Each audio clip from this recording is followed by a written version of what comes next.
ప్రేక్షకులకి ఆ లలితాంబిక అమ్మవారి యొక్క అనుగ్రహం పరిపూర్ణంగా కలగాలని మనస్ఫూర్తిగా కోరుకుంటూ మనం ఈరోజు మార్చి మాసంలో 12 లగ్నాల వారికి ఎటువంటి ఫలితాలు జరగనున్నాయి. సరే, లగ్నం తెలియదు, రాశి నుంచి చూసుకోండి, నో ప్రాబ్లం.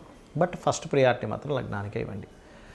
మరియు అదేవిధంగా ఏ విషయాల్లో జాగ్రత్తగా ఉండాలి, ఎటువంటి పరిహార మార్గాలు చేసుకోవాలి అనేటువంటి విషయాలు చెప్తుంది నేనైనప్పటికీ కూడా చెప్పేసిన సాక్షాత్ లలిత అమ్మవారిగా భావిస్తూ అసలు గ్రహస్థితి ఏ విధంగా ఉంది అని చెప్పి చూసుకున్నట్లయితే మనకి మేషం నుంచి చూసుకుంటే వృషభ రాశిలో గురువు ఉన్నాడు, వక్రగతి పోయి. అదేవిధంగా మిథునంలో వక్రత్యాగం అయిపోయినటువంటి కుజుడు, కన్యారాశిలో కేతువు, కుంభరాశిలో రవిశనుల యొక్క గ్రహస్థితి ఉంది. అదేవిధంగా మీనంలో 3 గ్రహాలు రాహువు, శుక్రుడు, బుధుడు కలిసి ఉన్నారు.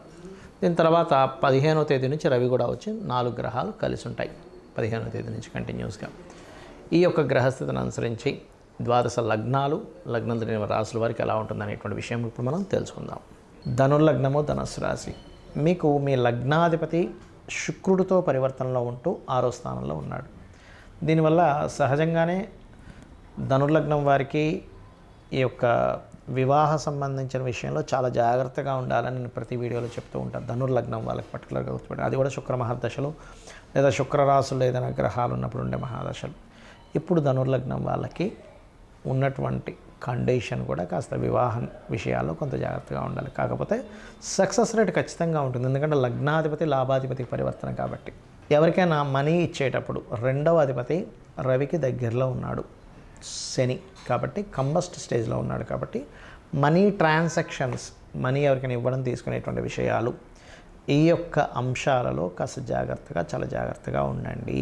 అందులో ముఖ్యంగా సిబ్లింగ్స్తో మాట్లాడేటప్పుడు కూడా కాస్త జాగ్రత్తగా ఉండండి. 4వ స్థానంలో ఉండేటువంటి గ్రహాలు మీకు విదేశాలకు వెళ్ళి చదువుకోవడానికి చాలా అనుకూలంగా ఉంది. అక్కడికి వెళ్ళి ఏదైనా చదవడం, లేనట్లయితే విదేశాల్లో ఏదైనా ప్రాపర్టీస్ తీసుకోవడం, అక్కడ ఏదైనా కొత్త కొత్త కోర్సెస్ చేయడం, అక్కడ ఏదైనా బిజినెస్ డెవలప్మెంట్స్ చేయడము, అక్కడ ఉన్న రిలేషన్స్తో కలిసి ఇంకేదైనా వెంచర్స్ లాంటివి వేయడం, ఇట్లాంటివి బలంగా చూపిస్తున్నాయి. లేదా ఇక్కడే వెంచర్స్ వేస్తూ విదేశీ సంబంధించినటువంటి ఎన్ఆర్ఐ కస్టమర్స్ని ఆకర్షించి ఆన్లైన్లో ఇచ్చేటువంటి ప్రకటనల వల్ల అక్కడ ఉండేటువంటి వాళ్ళతో ఇక్కడ బిజినెస్ నడపడం, ఇట్లాంటివి బలంగా చూపిస్తున్నాయి. అదేవిధంగా మీరు సంతాన సంబంధించినటువంటి విషయంలో చేసే ప్రయత్నంలో కొంచెం స్ట్రెస్ అది ఉంటుంది. అదేవిధంగా ప్రేమ వ్యవహారాలకు సంబంధించిన విషయంలో ఎవరైనా ఇష్టపడి వివాహం చేసుకోవాలనేటువంటి దాంట్లో కొంత ఘర్షణ పడుతూ ఉంటారు. అలాగే దశమంలో కేతువు ఎప్పుడైతే ఉన్నాడో, దశమ కేతు అనేటువంటిది ఏదైతే ఉందో మీకు ఉద్యోగ సంబంధించినటువంటి విషయంలో ఎక్కువ స్ట్రెస్ అనేటువంటిది చూపిస్తుంది. కేతువు దశమంలో ఉన్నందుకు పర్టికులర్గా మీరు ఏంటంటే గమనించుకున్నట్లయితే ఉద్యోగ సంబంధించిన విషయంలో కొంత గొడవలు జరగనున్నాయి. ఎందుకంటే ఇక్కడ దశమంలో కేతు ఉండడం, దశమం పైన కుజుడి యొక్క దృష్టి ఉండడం, దశమాధిపతి నీచి పొందడం. అయితే నీచమంగా రాజయోగం కూడా జరిగింది. దీనివల్ల ఏమిటంటే కొన్ని గొడవలు వచ్చి మారిపోవడం వల్ల మళ్ళీ మీకు బాగుంటుంది. అది కూడా చూసుకొని మారాలి. ఏదో ఒక గొడవ వచ్చిందని మానేసి ఇంట్లో కూర్చుంటున్నా అంటే కాదు. బికాజ్ ఆఫ్ ఇక్కడ స్ట్రెస్ యోగాలు ఏర్పడ్డాయి, నీచమంగా రాజయోగాలు ఏర్పడ్డాయి. సో ఇది చాలా కేర్గా చూసుకోవాల్సిన అంశం. అదేవిధంగా కొంత ఏదైనా ఉద్యోగంలో మరీ ఎక్కువ ఇబ్బందులు వస్తున్నాయి అనుకునేటువంటి వారు కాస్త రవి కుజ గ్రహాల దగ్గర, రవి కుజ కేతు గ్రహాల దగ్గర దీపారాధన చేస్తూ ఓం మాణిక్యమకుటాకార జానుద్వై విరాజితాయే నమః అనే నామస్మరణ చేయండి. అన్ని విధాలా మీకు బాగుంటుంది. మరియు గోవులకి క్యారెట్స్, గ్రాసము తినిపిస్తూ ఉండండి. వ్యాపారస్తులకు చాలా అనుకూలంగా ఉన్నందులో ఎటువంటి ఇబ్బంది లేదు. మరియు 12వ స్థానం మీద గురువు యొక్క దృష్టి ఉన్నందుకు తండ్రి గారి ఆస్తికి సంబంధించిన విషయంలో ఏవైనా చిన్న చిన్న డిస్టర్బెన్సెస్ ఉన్నా కూడా క్లియర్ అవ్వడం జరుగుతుంది. కొంత 7వ స్థానంలో కుజుడు ఉన్నందుకు జీవిత భాగస్వామితో కొంత ఘర్షణ వాతావరణం చూపిస్తుంది. మరియు మీ యొక్క జీవిత భాగస్వామి పేరు మీద ఏదైనా ప్రాపర్టీస్ తీసుకునేటప్పుడు కూడా కాస్త చూసుకొని తీసుకోమనండి. ఇక మీరు చేయవలసిన దేవతారాధన లక్ష్మీ నరసింహస్వామి యొక్క ఆరాధన చేయండి. అన్ని విధాలా మీకు బాగుంటుంది. ఈ మార్చి మాస ఫలితాలు అయిపోయిన తర్వాత మనకి నూతన సంవత్సరం రాబోతుంది, విశ్వవసు నామ సంవత్సరం. ఇప్పటి నుంచే చెప్తున్నాను, అసలు విశ్వవసు నామ సంవత్సరంలో అయినా మీరు కంప్లీట్గా సక్సెస్ అవ్వాలంటే ఎటువంటి జాగ్రత్తలు తీసుకుంటే ఎవరైనా సరే, అంటే ఏ లగ్నంలో పుట్టినా, ఎటువంటి నక్షత్రంలో పుట్టినా, ఎటువంటి గ్రహస్థితులు ఎలా ఉన్నా సరే, ఇప్పుడు నేను చెప్పబోయేది మీకు ఫైనాన్షియల్గా పేరు ప్రఖ్యాతుల పరంగా మీరు అనుకున్నటువంటి సంకల్పం ఏదైనా, మీ డిజైర్ ఏదున్నా సరే నెరవేరడానికి ఇప్పుడు నేను మీకు ఒక ఆస్ట్రాలజీలో ఉండేటువంటి ఒక సీక్రెట్ చెప్తున్నాను. అది కనుక పాటించగలిగితే అద్భుతంగా మీరు చేరుకోగలుగుతారు. ఒకటే గుర్తుపెట్టుకోండి, మనము ఎందుకు ఇంత ఇబ్బందులు పడుతున్నాము, ఆస్ట్రాలజీ మనకేం చెప్తుందంటే వెరీ క్లియర్లీ మనం ఇప్పుడున్నటువంటి ప్రజెంట్ కండిషన్లో ఉండే నిర్ణయం ఒకటి, రాంగ్ డెసిషన్స్. ఓకే, అంటే రాంగ్ టైంలో మనం ఏదో ఎక్స్పెక్ట్ చేస్తూ ఉంటాం. సిచ్యువేషన్స్ ఒక దగ్గర ఒక రకంగా ఉన్నప్పుడు ఇంకోటి మనం ఆలోచిస్తూ ఉంటాం. అదొకటి మెయిన్. అది దానికి ఏంటి కారణం అంటే పంచమ స్థానము అంటారు, 5th లార్డ్. అదేవిధంగా రెండవది ఏంటంటే పూర్వజన్మల్లో మనం చేసిన కర్మ మనల్ని వెంటాడుతూ ఉంటుంది. ఇక్కడ చాలామందికి సందేహం ఏంటంటే మరి పూర్వజన్మ కర్మలో అలా ఉన్నప్పుడు అది ఇంకా మారదా, మరి అలా ఉన్నప్పుడు అలాగే నడిచిపోవాలి కదా అనుకుంటూ ఉంటారు. కానీ ఇక్కడ భగవంతుడు మనకి 2 ఇచ్చాడు విషయాలు. ఏమిటంటే ఒకటి, మనం పూర్వజన్మలో చేసినటువంటి కర్మ వల్ల మన జాతకం నడవడము, రెండవది మన ప్రయత్నం వల్ల కూడా కొంత ఆ స్కోప్ అనేటువంటిది, ఆ ఛాన్స్ అనేటువంటిది మనకి ఇచ్చాడు. దాన్ని ఫ్రీ వీల్ అంటారు. అంటే మనం ప్రయత్నం చేయడం వల్ల వచ్చే సక్సెస్. ప్రయత్న స్థానం అనేటువంటిది 3వ స్థానము, సక్సెస్ అనేటువంటిది 11th హౌస్. ఎవరైనా సరే నిత్యము గనక ఉదయము సాయంత్రము లలిత విష్ణు సహస్రనామాలు ఎవరైతే చేస్తారో వాళ్ళ ప్రయత్నం 100% సక్సెస్ అవుతుంది. అలా కాదండి నేను అంత నాకు సహస్రనామాలు నోటికి తిరగవు, ఇంకేదైనా సింపుల్గా చేసుకునేది ఉందా అంటే సింపుల్గా ఏం లేదు. ఓం నమో నారాయణాయ, ఓం శ్రీమాత్రే నమః, ఈ 2 చాంటింగ్ చేస్తూ ఉండండి. నాకు పూజ గదిలో అంతసేపు నేను స్పెండ్ చేయలేను, నా స్థితి వేరే ఉంది, విదేశాల్లో ఉంటాను, చాలా టైం దొరకడం కష్టం అనుకుంటే మనసులో మననం చేయండి కనీసం. ఓం నమో నారాయణాయ, ఓం శ్రీమాత్రే నమః. ఇంకా వీలుంది నాకు అంటే ఓం నమః శివాయ కూడా చేసుకుంటే అద్భుతమైన ఫలితాలు వస్తాయి దీనివల్ల. ఒకటి. ఇక రెండవది ఏంటంటే ఇక నేను చెప్పేది ఒకటే, కొత్త సంవత్సరంలోకి నెక్స్ట్ ఈ మార్చ్ ఫలితాల తర్వాత నెక్స్ట్ మార్చ్ ఎండింగ్ నుంచి మనకి ఎట్లాగో విశ్వవసునామ సంవత్సరం వస్తుంది. అడుగుపెట్టేటప్పుడు కొన్ని విషయాలు మైండ్లో బాగా పెట్టుకోండి.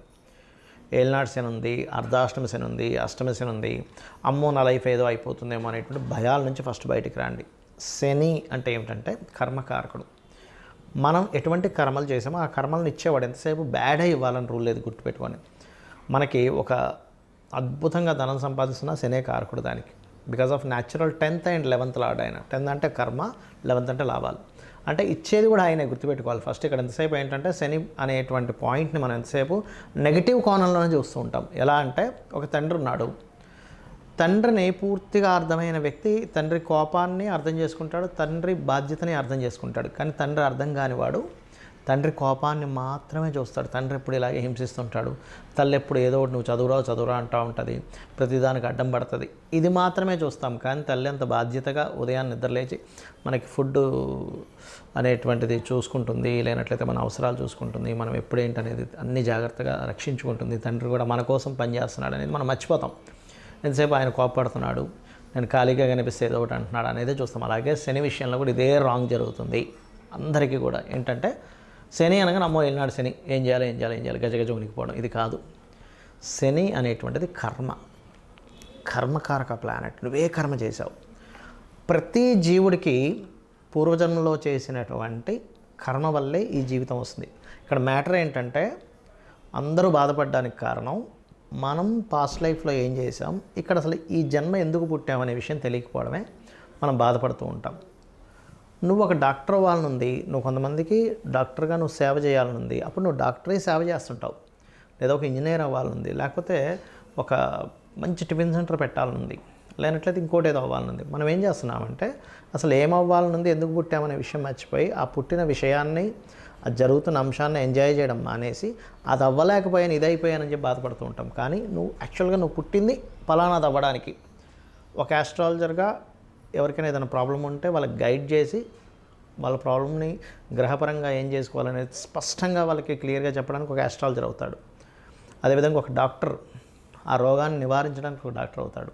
ఒక ఇంజనీర్ చక్కటి బ్రిడ్జెస్ లేకపోతే ఇల్లు కట్టుకోవడానికి ఇంజనీర్ అవుతాడు. అంటే అది కర్మ.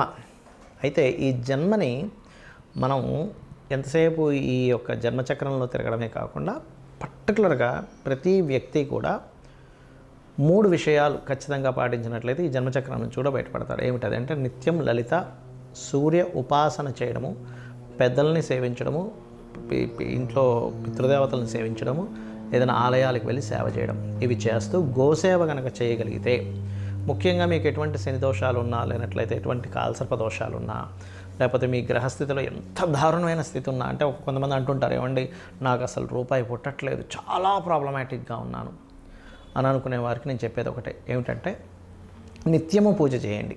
నిత్యము పూజ చేయండి, డైలీ మార్నింగ్ ఈవినింగ్. ఏమంటే మాకు అది సరిపోవట్లేదు, నిత్యం పూజ చేస్తున్నాను, ఒక యంత్రం పెట్టుకోండి చక్కగా. ఆ యంత్రాన్ని ఒక రాగిదాంతో చేస్తారు. ఆ యంత్రానికి ఏంటంటే జలావాసము, పుష్పావాసము, ధాన్యావాసం చేసి దానికి శక్తిని చేకూర్చి దానికి జపం చేసి ఇస్తారు. యాక్చువల్గా అది ఇస్తుంటారు. కొంతమంది అడిగినప్పుడు నేను కూడా ఏర్పాటు చేశాను. బట్ ఏంటంటే మీరు ఎక్కడైనా కూడా తీసుకోవచ్చు అది. అయితే ఇక్కడ ఏంటంటే దాన్ని కనుక చేయగలిగితే ఇంకొంచెం స్ట్రెంత్ పెరుగుతుంది మీకు.